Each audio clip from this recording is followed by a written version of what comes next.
So a lot of people nowadays struggle with depression. Now, depression is a fascinating thing because you see, when you are depressed, it's almost like a signal to you that your instincts are not getting released properly. If you were like screaming through the jungle, running around, like throwing spears and hitting every single pig you wanted, and then getting like millions of different girls and finding berries everywhere, and then having these massive religious experiences, if your instincts, if all your chakras were firing, you had this big tribe around you, I doubt you'd be depressed. I doubt you'd be depressed if you had every part of you, firing in all cylinders.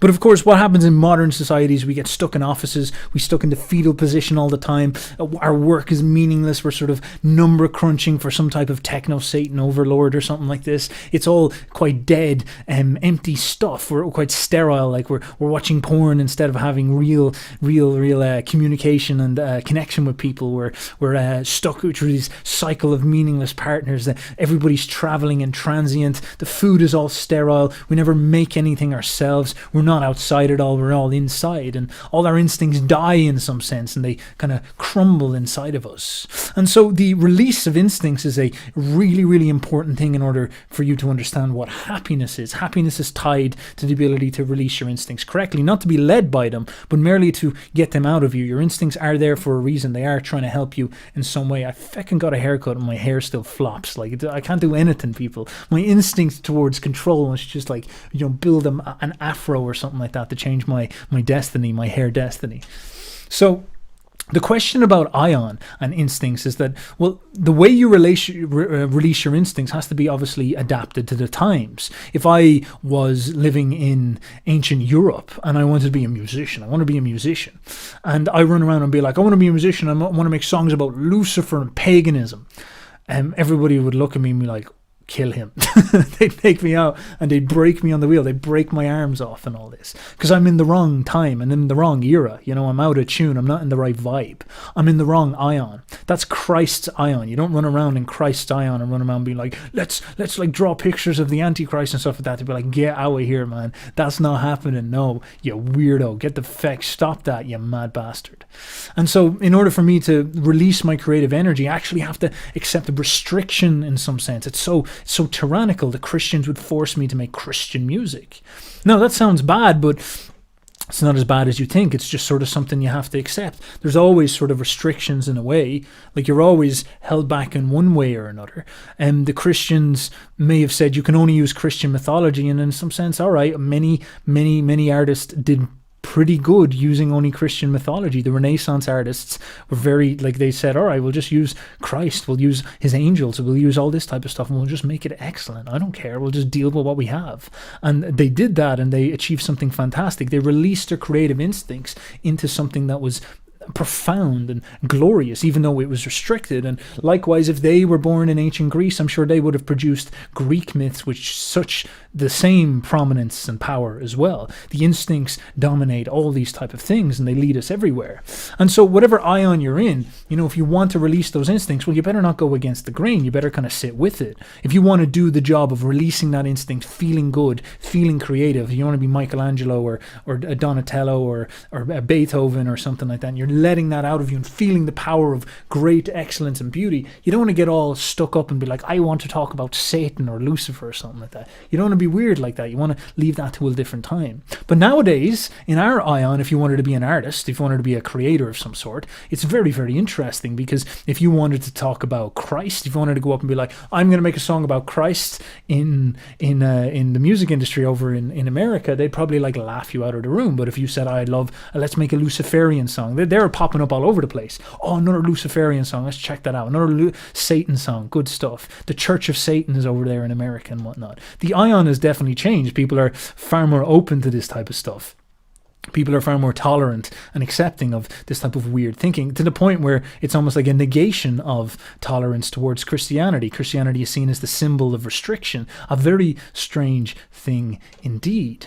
And it makes you wonder, is there some type of clash of ions going on? Is Christianity getting pushed out? That worldview, that entire world theory of Christianity, is that getting pushed out and we're breaking free from that and we're entering the new age, the new perspective or something like that? And is this anti-Christian sentiment the smouldering of that energy? That's very, very interesting. And so if I as an artist want to get creative, I don't want to be restricted and walk up and be like, I want to talk about Christ, and everybody bullies me out of Hollywood and then I have no funding and I can't be an artist. Maybe I should just bite the bullet and make songs to Satan, as they say. Is that what I should do? And it's actually a serious thing you have to think about, because it's like, what is my era? What is my time? You might think it's trivial, but if you were in ancient Rome and you said, I want to make songs about paganism just as Christianity was reaching its ascendancy, you're probably an idiot. You'll probably be better off turning around and being like, no, I'm going to go with Christianity. It's the new thing. It's the thing that's going to win. Side with the winner long term. Be historically correct. Get with the new ION. Get with the program. And it makes you wonder. Now, your instincts, therefore, have to match the moment. The struggle of humanity is that we'd love to let our instincts out just like messy and just nut all over the walls, but we must tame ourselves. We must channel our instincts towards the moment as it appears to us.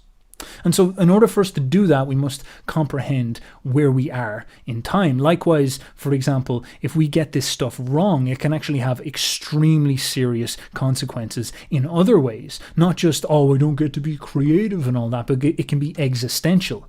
Imagine, for example, and if you get this right, you can be well before your time. You can be this massive innovator. Maybe Jesus was that. Jesus was the first to appear and represent the coming age, the coming movement, if you will. Imagine you were the first person running around the jungle who grabbed seeds and poured them into the ground. And all the other like jungle boyos, they'd be looking at you being like, you fucking weirdo, what are you doing? Like, no one eats seeds. What are you just going to pour the seeds? What are you doing? Kill the deer and shut up, all right? Jesus Christ, man. Worship the deer spirit. Take the deer spirit off the deer and put it in your belly and you'll have deer power. Seeds, man. What you're going to be a seed power. Like, what is wrong with you, you freak? I'm a seed guy. It's like the proto-vegan or something like that. And so they'd bully him. They'd bully this farmer. It's like, what a shit name. I'm a hunter. That's a badass name. I'm like a wolf. You're like what? You're like some fucking little bird or something like that, or some type of mole. That's what you are. A little mole rat, a little weasel. They're laying your seeds. And of course the farmer, like, you know, feel pretty bullied because of this, but there's something in him. He's hearing a voice. He's looking up at the stars and he's seeing Saturn turning his wheel, and he's seeing the new ION coming, the new ION of the farm. And he's like, I'm gonna take a bet on this. This will be my Bitcoin. That's what that'll be. This will be my Bitcoin up there in the stars. And he starts planting these seeds, and then suddenly all this stuff starts to grow, and no one cares. But he eats good that year. But then a decade later, he has this big estate. And then what he does is he finds other jungle boyos who are struggling, and he sort of hires them. And he sort of says, hey, bro, I'll give you food all year if you kind of work with me. And then what happens over the time is that he builds an army. And suddenly, because he was on the right side of the ION, he builds this army. He gets on board with the program. He can go around and he can conquer all the jungle boyos. And suddenly him and his army go around, they conquer these jungle boyos, and they take all these jungle people hunting the deer. And they take the deer and turn them into their livestock. And then they take the jungle boyos and turn them into their peasants, their slaves. And they sit on top and they never work ever again. They just get fat and laugh. And they're like, ha, ha, ha. And that happens for 1,000 years. An entire ION, they sit as the ruling caste over the slaves, the people who weren't with the program, the people who stayed in the jungle. And they control everything. And then they bend these people to their will. They shape them to their will. They take their instincts. These jungle people wanted to run out into the jungle and, you know, get a one with nature and understand the plants and understand the animals. And now they can do all that stuff within the confines of this man's farm. They understand the nature of crops and all this and how to pluck them, and they get in touch with the animals and all this inside the context of this farm.